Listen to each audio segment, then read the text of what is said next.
Welcome to Mayor Brown's Tech Talks podcast. Each podcast is designed to provide insights on legal issues relating to technology and IP transactions and keep you up to date on the latest trends in growth and innovation, digital transformation, IP and data monetization, and operational improvement by drawing on the perspectives of practitioners who have executed technology and IP transactions around the world. You can subscribe to the show on all major podcasting platforms. We hope you enjoy the program. Hello and welcome to Tech Talks. Our topic today is the recent FTC ban on non-compete agreements and its potential impacts on trade secret protection. I'm your host, Julian Dibbell. I'm a senior associate in Mayor Brown's technology and IP transactions practice. I'm joined today by Gail Levine and Kristine Young. Gail sits in our Washington, D.C. office and co-leads Mayor Brown's global antitrust and competition practice. She helps clients with business-critical mergers or acquisitions facing antitrust issues. Kristine is a partner in our intellectual property, brand management, and litigation practice. She's based in Chicago and has been advising clients on the protection and enforcement of trade secrets for over a decade. Welcome to both of you. Gail, I guess I'd like to turn to you first because we're going to get to the impacts on trade secret protection of the recent FTC ban on non-compete agreements. But I think we need to just start with a basic overview of what that ban entails. Thanks, Julian. And hello, everyone. As you've foreshadowed, Julian, and as many people have likely heard, the FTC has indeed promulgated a rule recently that makes unlawful almost all non-compete agreements between employers and workers nationwide. When the rule goes into effect, if the rule goes into effect on September 4th, it will render unenforceable all such agreements for the vast majority of U.S. workers, and it'll make it unlawful to enter new agreements going forward. There's an important but to all this. One, and it's about non-competes with senior executives. Non-competes with senior executives entered before September 4th will be grandfathered in. They will be enforceable. New ones entered after that date, unlawful. So there's a lot of attention now on who is and who isn't a senior executive. For the purposes of the FTC and this rule, a senior executive is someone who makes over a little bit more than $150,000 a year and is in a policy-making position. That means you're an executive who has final authority to make policy decisions that control significant aspects of a business entity or common enterprise. Those are the FTC's words. An executive who just advises on or influences policy is not a senior executive for the purposes of this grandfathering clause at the FTC's rule. The FTC estimates that less than 0.1% of U.S. workers are going to be senior executives. It's a pretty exclusive club.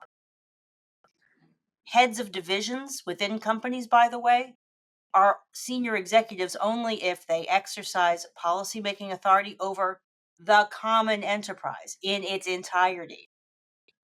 They aren't senior executives if they only have policy-making authority over their divisions. Is all of this just an academic exercise? We're going to find out soon. Within days of the FTC's announcement of its final rule on non-competes, 3 federal court challenges were filed to invalidate it. The fastest moving case is the one filed in the Northern District of Texas. The court there is going to hold a hearing on the plaintiff's motion to preliminarily enjoin the FTC's rule on June 17th, at least as currently scheduled. And I think the court has an aim of ruling by July 3rd. So we'll know more soon. All right. Well, so it's a sweeping ban, and there's a lot hanging in the balance there with those rulings. I guess let's focus in though on the particular aspect of the non-compete ban that has brought us together here today, and that's confidential information, trade secrets. How do you protect those in light of the ban, what can employers do to ensure that their confidential information and trade secrets are not shared? Thanks, Julian, and thanks for having me on Tech Talks. To answer your question, the non-compete ban has really placed the onus on employers to take proactive measures and extra precautions to now protect their confidential information and trade secrets, because the ultimate protection of restricting employees from going to work for a direct competitor has been stripped away. There are a number of measures, however, that employers can take to protect their confidential information and trade secrets, both practically and contractually. First and foremost, practically speaking, now more than ever, employers should exercise heightened precautions to ensure only employees with a need for access to confidential information and trade secrets have that access. This may mean evaluating the confidential information and trade secrets that are material to the business and putting policies and access controls in place to ensure that only those with a need to know have access in the first place. This may also mean clearly marking confidential information and trade secrets as such, along with clear instructions that the information must not be disclosed to third parties or to anyone within the company who is not authorized.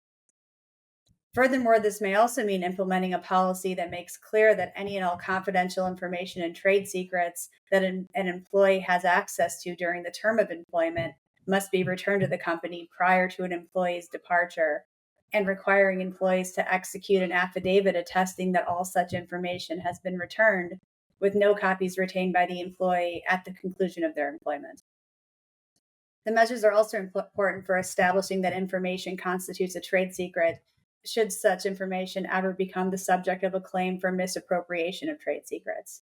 To prevail on such a claim, in addition to showing that a trade secret derives independent value from being kept confidential, a plaintiff needs to show that the owner of the trade secret has taken reasonable measures to keep such information a secret.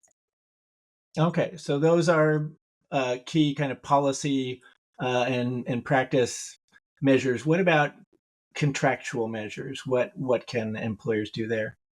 Yeah, so contractually, employers should review their employment agreements and craft those agreements so that they operate to complement and supplement the protections afforded by trade secret law.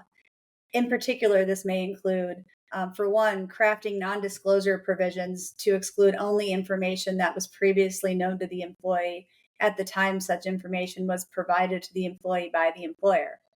This will protect against a scenario where information is deemed not confidential or not a trade secret at the time of disclosure because, for example, it was disclosed publicly because another person or employee breached a confidentiality obligation, or because it was created or discovered by the employee prior to or independent of the relationship with the employer. That being said, exclusion provisions should not be drafted so broadly that they are effectively non-competes in disguise, which could render the entire agreement unenforceable. For example, the non-disclosure provision should avoid broad prohibitions on using learnings from a role upon termination from employment when those learnings are not directly connected to confidential information or trade secrets. Another point is defining confidential information and trade secrets broadly, as discussed, and also specifically to include any confidential information or trade secrets that the company knows are material to the business. The company can reserve its rights to update the definition from time to time if or when the new confidential information and trade secrets are developed or come to light. Furthermore, the company employers can make non-disclosure provisions related to confidential information and trade secrets perpetual to mitigate the risk that those provisions will, at some point in the future, be deemed expired after expiration of the agreement term. Additionally, employers can prevent the employee contractually from breaching the confidentiality and non-disclosure obligations, and also preventing the employee from inducing others to breach those obligations or inducing others to acquire the confidential information or trade secrets by improper means. Such a provision provides another angle for a breach of contract claim in the event that an employee takes confidential information and trade secrets and uses them for the benefit of a new employer. Additionally, employers should carefully consider forum selection clauses to resolve disputes. While arbitration could potentially be a cost-saving mechanism, in recent history, juries have returned 9-figure awards in trade secret misappropriation cases. In some cases, jury awards have been in the billions. Finally, with all of the uses of mobile devices, employers should adopt a device and inspection policy whereby the company is granted the right to inspect a departing employee's personal devices to ensure that there's no company confidential information or trade secrets on employee devices. That agreement and policy can make clear that the company owns the confidential information and trade secrets, regardless of where it's stored. The agreement may also provide the company with an inspection right at any time during employment and to monitor, review, erase any trade secrets or confidential information from an employee's personal device at any time. Okay, well, it sounds like there are a lot of things employers can do with respect to their agreements, absent the ability to enforce a non-compete. I just couldn't help noticing your mention of, 9-figure awards, awards in the billions for, in some forums for trade secret violations. Obviously, that's a good thing for parties who are trying to protect their trade secrets. One would hate to be on the other end of that, be the party who has violated a trade secret, particularly not wanting to. What can employers do to avoid being on the wrong side of a judgment like that? In the event that they hire an employee from a competitor who has had access to trade secrets. Good question. Protection from trade secret misappropriation claims is also important, and contracts can be helpful to employers on the front end as well. Putting the right contracts in place when an employee is hired can help a company defend against claims that an employee has misappropriated a former employee's confidential information or trade secrets, and that the confidential information or trade secrets were improperly used by the employer. For example, at the time of hire, an employer can consider having employees acknowledge and attest that they are not and will not use any confidential information or trade secrets from any previous role, and also make clear that such use of third-party confidential information or trade secrets is strictly prohibited and grounds for termination. This may include educating employees about the types of confidential information and trade secrets that the employee may have been exposed to in their previous role, as well as their duties not to disclose the same. Additionally, employers can require employees to disclose and identify any restrictive covenant that they may have signed with a prior employer. Furthermore, employers can put in place clear policies surrounding the protection of company confidential information and trade secrets and educate employees about those policies and best practices. They should remind employees regularly about the same, that those policies exist. Finally, employers can have employees agree not to bring onto company premises or upload to company devices or system any non-public information belonging to or obtained from a third party unless that party has consented to the same in writing. All right. Well, it sounds like there are indeed a lot of protections employers can put in place in their employment agreements, to address concerns they might otherwise have, protected against through a non-compete. What about, contracts with third-party contractors, suppliers of goods and services that may involve interactions with employees of the contractor? What should businesses be keeping in mind in the wake of the FTC ban on non-competes with respect to those kinds of contracts? So although vendors, by way of not being employees, are not affected by the non-compete ban, employers should use this as an opportunity to review their vendor contracts and the provisions of those agreements governing the protection of confidential information and trade secrets, as well as what those agreements allow for in terms of access to sensitive information. Reviewing and updating vendor contracts to ensure appropriate protections of trade secrets and confidential information is another piece of the puzzle with respect to contractual measures employers and companies should take to safeguard their confidential information and trade secrets. For example, vendor agreements should specify which parties have access to confidential information and under what circumstances. Those agreements should provide for regular audits and compliance checks to ensure adherence to confidentiality obligations and require the return or destruction of confidential information upon termination of the contract. Those agreements may also include penalties for breach of confidentiality, such as injunctive relief and monetary damages. Another thing to think about when you're contracting with third-party vendors, our clients will often ask whether they can seek a non-solicitation agreement. I'll give you an example of a non-solicitation agreement between a couple of healthcare staffing agencies. Think here, travel nurses. This is a case that was litigated in the Ninth Circuit not so long ago. One healthcare staffing agency was struggling to find enough travel nurses for the hospitals it served. So it wanted to contract with another healthcare staffing agency who could provide those extra travel nurses in order to do the job. That's pro-competitive, the court found. More hospitals receive more traveling nurses. But the company wasn't likely to be willing to deal with this third-party vendor if it meant risking losing its already very scarce supply of travel nurses to it during the collaboration.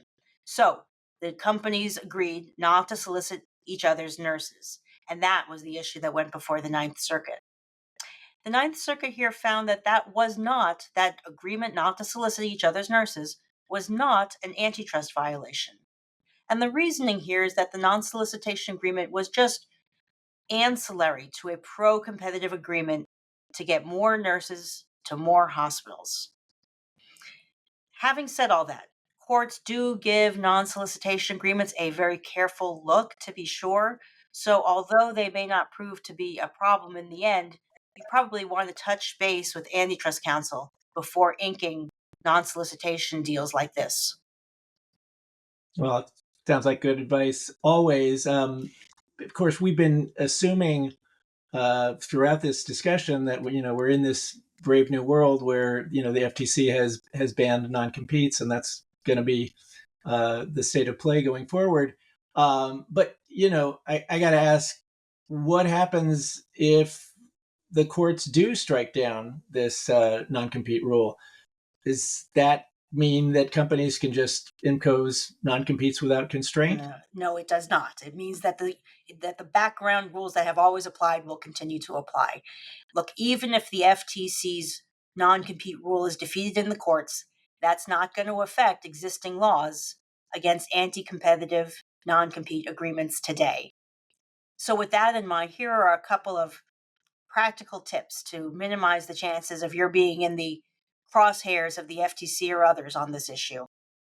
First, review the non-competes you have to make sure they are protecting legitimate business interests, like protecting your trade secrets, like protecting your confidential or proprietary information.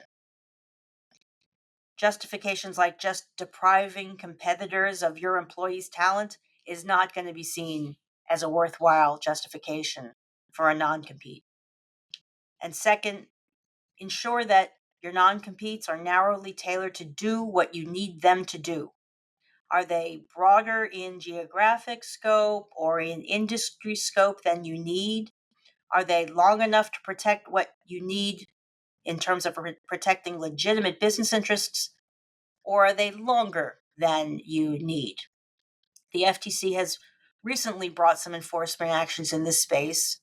And in all of those cases, it challenged agreements that lasted 1 year or more. All right. Well, thank you, Gail. And thank you, Kristine. It was great to have you on the podcast today. Listeners, if you have any questions about today's episode or an idea for an episode you'd like to hear about anything related to technology and IP transactions and the law, please email us at techtransactions@mayorbrown.com. And thanks for listening. We hope you enjoyed this program. You can subscribe on all major podcasting platforms. To learn about other Mayor Brown audio programming, visit mayorbrown.com/podcasts. Thanks for listening.